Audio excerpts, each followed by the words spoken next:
6 victims in a span of 8 weeks, and not a damn finger lifted. The state prosecutor refused to provide a warrant. The police lacked sufficient evidence.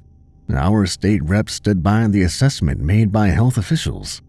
The hospitals where I used to work called it a series of unrelated health incidents, and every step of the way were pharmaceutical companies with hands far down our pockets. The hatchet men, go figure. On paper, it just looked like a complaint, like not having enough fancy soaps in the bathrooms. But it's hard to convey the sickening feeling of dread that creeps up on you when you see another victim dead on the operating table. Their organs ruptured by hundreds of porcelain white teeth. Spontaneous internalized hyperdontia. A fancy name for teeth growing inside the body. Molars blocking airways, canine rupturing stomach linings, blood clots, severed arteries. There's no end to the possible complications. And no one said a thing. I put in my 2 weeks' notice and set off on my own. There'd have been an outbreak of cases up in Manitoba some years back, but I'd never seen anything like it in the Midwest. Now, there was a cluster of victims in the wider Mankato area, smack dab in the middle of Minnesota. I talked to 3 of the families. The victims didn't have much in common, and there was no apparent pattern. It wasn't until I talked to the 4th family that I realized what was going on. I was allowed to check out of the room of a young woman who'd passed away when I found that she had a love for nature snacks. Trail mix and raisins mostly, but also something locally produced.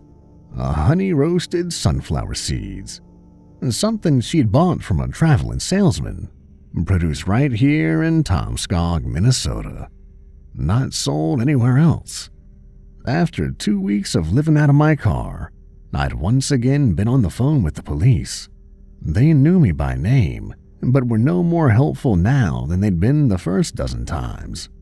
There wasn't anything illegal about selling roasted sunflower seeds as a side business, and they had no reason to suspect foul play. The sunflower seeds don't cause people's stomachs to fill with teeth and cut themselves to death from the inside.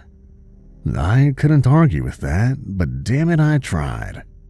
It took a bit more sleuthing, but I made steady progress. I could barely believe my eyes when I found it. The place had the weirdest name. I thought it was a joke at first, but the High House is most definitely a thing.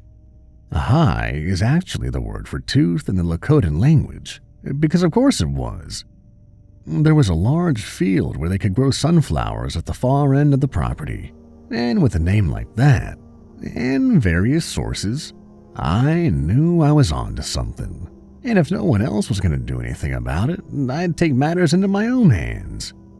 I refused to see another victim coughing up teeth.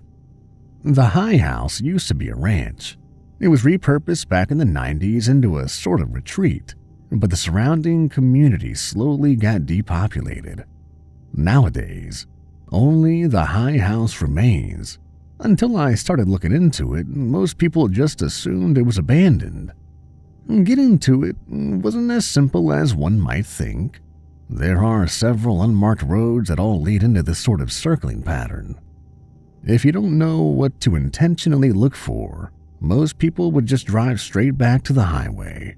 It took me the better part of over half an hour to get to the outskirts of the property, even though I knew the roads fairly well. The entire area was protected by an 8-foot-tall chain-link fence, lined with barbed wire and warning signs.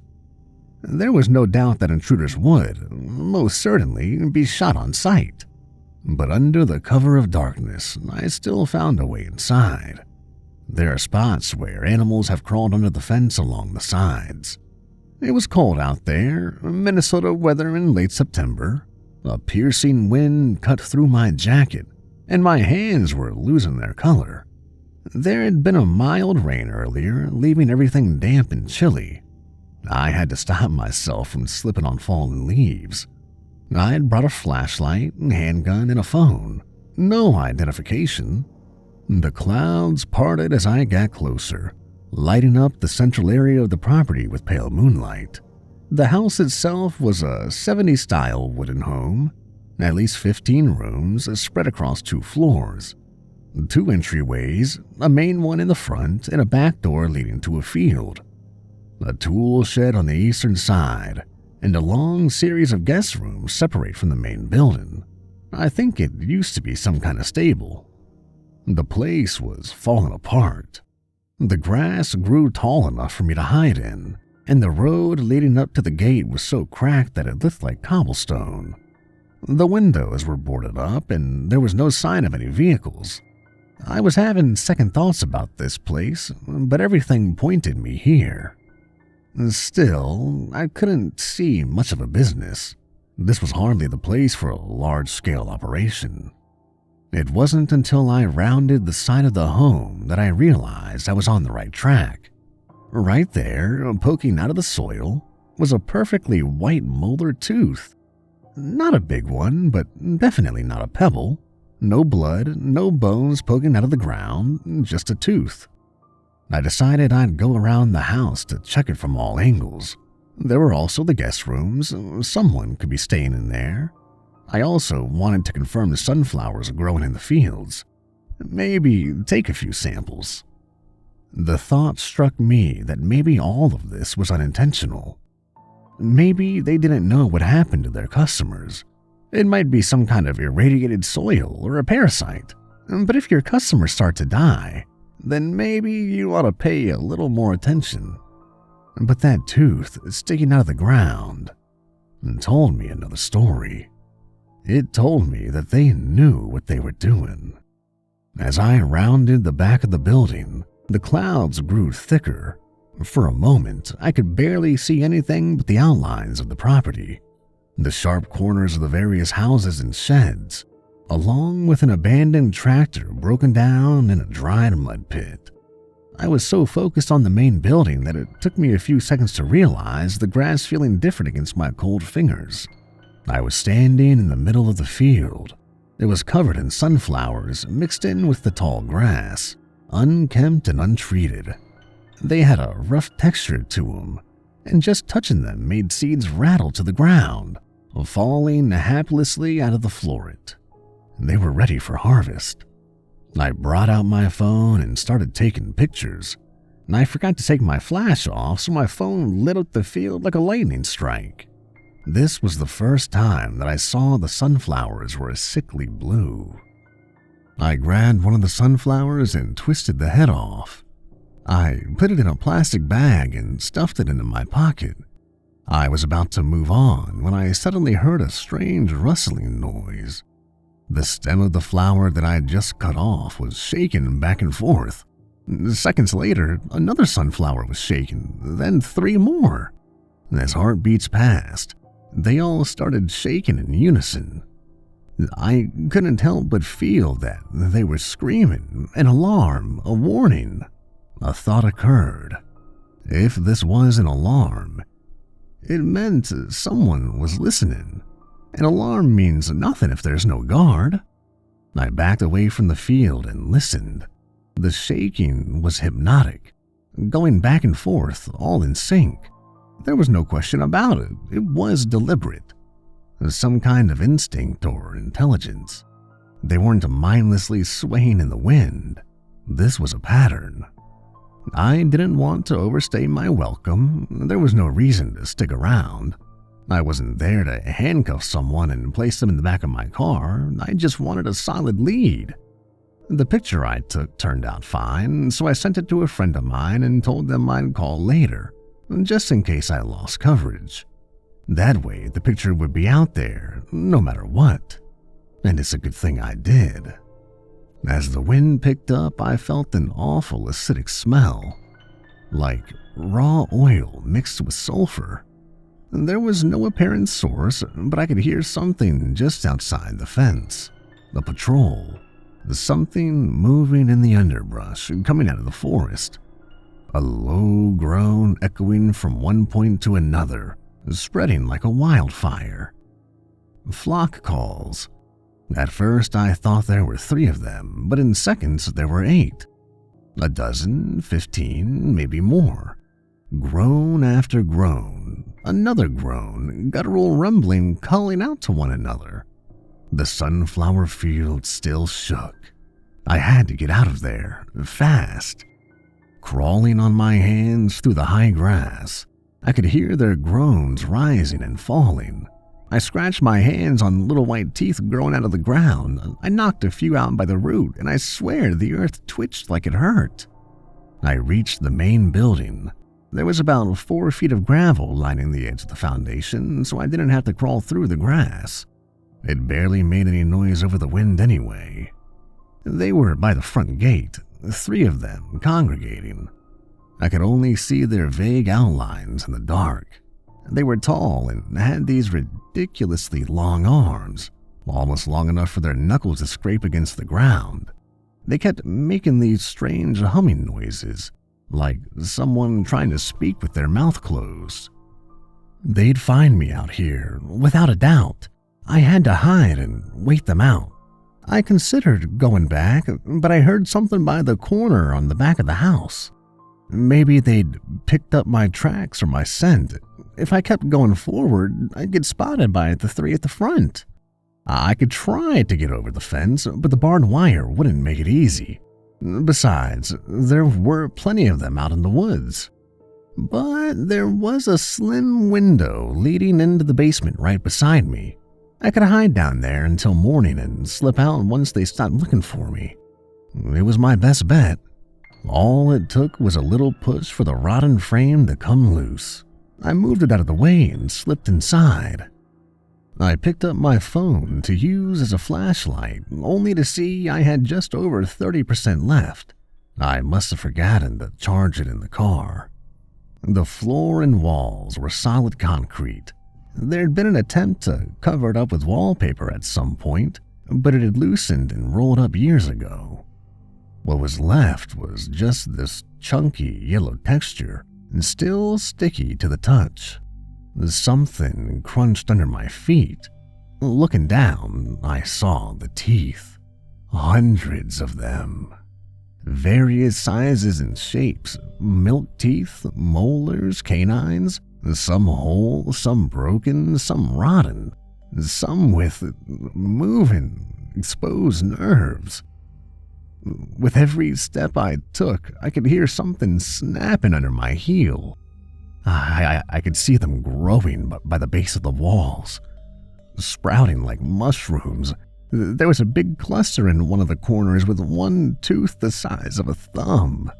A handful of them grew out of an old rotating fan in the ceiling, the weight tipping it to one side. This made for staying quiet almost impossible.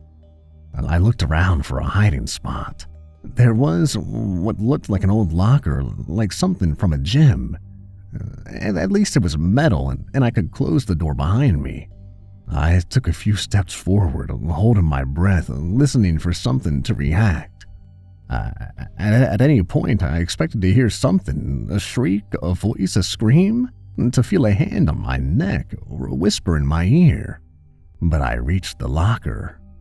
I had to pull on the door a few times as teeth loosened and fell off of the door. The inside was completely covered in teeth, gathering like a hive of insects trying to stay out of the light. There was this moist smell like a damp mouth. I just stood there, contemplating what the hell I'd stumbled into. And then something moved by the stairs. I shut my phone off and stepped inside.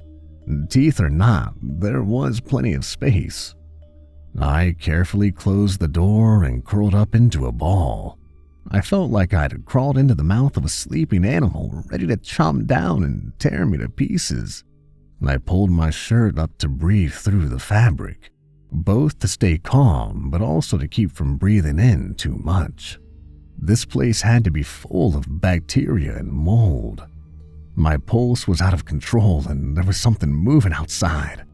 Something carefully stepping around the teeth, occasionally breaking off one with a bone-chilling snap. It was stumbling, bumping into furniture. The sudden rattling as piles of teeth spilled across the floor, a hulking, drooling sniffle, like a kid trying not to cry. It moaned, the husks of words. A threat? I clutched my handgun tight. I had taken the safety off 100 times at the shooting range, but this was the first time I didn't even think about it. If that thing came near me, I'd give it all I got. I closed my eyes, trying to hear something over my hammering heart. Heavy, crunching steps, little things falling off of shelves, a chair tipping over and shuffling steps trying to recover their balance. There was a sudden quiet. My fingers were tingling as my body screamed for air. I couldn't keep it in anymore and gasped. The locker door burst open. I think it was a man once. Even in the dim light of the basement, I could see his mouth was so wide it almost split his head in two. Teeth covering his entire mouth and tongue. One tooth sticking out of his eye, making him unable to blink. Small teeth poking out of his hair and eyebrows. A long canine blocking one of his nostrils. A hand grabbed my shirt, little teeth tearing at the fabric as I was lifted out and pushed. I fell against an old sofa, breaking the armrest. I held my gun up and took aim. Pulling the trigger would mean my time was up. They'd all hear me and come running, but if it was a matter of that or dying, I wasn't taking any chances. I didn't even know if a bullet could pierce him. The moonlight reflected off of hundreds of little white spots. As it stepped forward and reached out to me, I raised my weapon, and as he moaned, I fired. I fired 3 shots, and the thing just stopped. Blood started running out of the side of its throat. A line of teeth was missing from the mouth, and there was a large hole in its neck. The 3rd shot went wide. It keeled over, still reaching for me. Its hand unfurled, revealing a pristine set of keys. This had been a person. I picked up the keys as blood kept pumping out. The thing on the ground kept twitching, like little teeth losing their grip on it as the body died, falling off of him like wilting petals. This thing had been a person. The thought was alien to me, but I couldn't let it stop me. Not now. I had to go. Something blocked the basement window. A shadow. They were here. I burst into a sprint. I ran through the basement, up the stairs, and through a door. An old dining room with thousands of glittering teeth like little white diamonds. A smell that could only be described as dead bacteria and death. Dozens of canvas sacks full to the brim with sunflower seeds ready to be shipped off for preparation. I ran straight for the door but turned on a heel. The handle was turning from the outside. I could hear glass breaking, groaning voices as tall beings climbed inside. There was only one way to go. Up a flight of stairs into a long corridor, lamps covered in teeth. Door handles, little bumps under the carpet, frames, photos, knickknacks, all drowned in white spots and sharp edge. And the darker the hallway got, the bigger they were. I didn't look behind me. I didn't need to. They were coming up the stairs. Some of them were tall enough to climb in through the 2nd-story windows, and they were surrounding me. Fast. There was a lining in the ceiling. A pull-down staircase. I pulled it with all of my strength, breaking part of the ceiling as dozens of teeth rained over me. I climbed the brittle wooden stairs and coughed as pounds of dust fogged up the air. I rushed up, pulled the stairs up, and looked around. A single window leading out to the fields. A small round window with a cross. That was all I had, and I went for it. I heard them pull the staircase back down. I heard them climb it, clearing it in 2 steps. I heard their groans, and I heard them coming closer. My lungs were burning, but I had to keep going, even if I had to jump through the window. I couldn't stop. Then I started coughing. My lungs hurt. I lost control of my leg, fell, slid over the floor, and piled teeth in front of me. I barely noticed my bleeding arms. I looked back. I'd been right the first time I saw them. They were just these shades, solid black voids, at least 8 feet tall, hunched over with long arms that dragged across the floor. It was as if they weren't even truly solid, as they seemed not to break anything in their stride. One of them pointed at me with a long, elongated finger. "Hello," it groaned. I spit up a tooth. I could feel them inside my left knee, preventing me from bending the leg. I felt them breaking through the roof of my mouth, the inside of my throat. I tasted blood, and suddenly there was a blur in my eye. I managed to get back up on my right leg and stumble forward, mere feet away from the window. Outside, the field of blue looked sort of peaceful, but the window railing, the cross, it was solid metal. I grabbed it with my hands, but it was useless. I tried breaking the glass, but a spike of pain in my arm took all my momentum. My hands clinked against the glass as tips of teeth broke through the skin of my fingers. They were moving closer. They were breaking me apart. All it took was a malicious will, and the world would find a way to appease them. They were killing me. Killing me. I can't describe the pain. Every pore of my skin stretching, a million little stabs inside and out. My vision narrowing to a tiny pinpoint solely focused on the outstretched finger. And then, a grunt. It was different from the others, the hand pointing at me lowered as the creatures gathered. One of them reverently carried the creature I'd shot in the basement. There was a moment of silence where all I could hear was myself. I picked up my phone. It took me 2 tries to unlock, and I scraped the screen violently. I called a random number on my contact list and dropped it. I tried saying nothing, not knowing if they even answered. I tried to ask for help, to ask for someone to come here. But what came out was just this eerie sound. The creatures turned their attention to me. In that moment, I understood. They weren't completely physical and needed someone to fill the sacks. They needed a farmhand, someone to toil in the field, someone to get their seeds out into the world. And if I didn't comply, they could make everything so much worse. I knew it.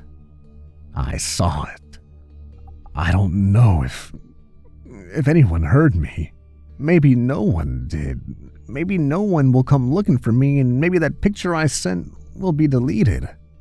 But a part of me hopes that if someone comes here, some way, someday, that they won't make the mistake I did. I'll hold the keys tight. I hope that they'll listen and help.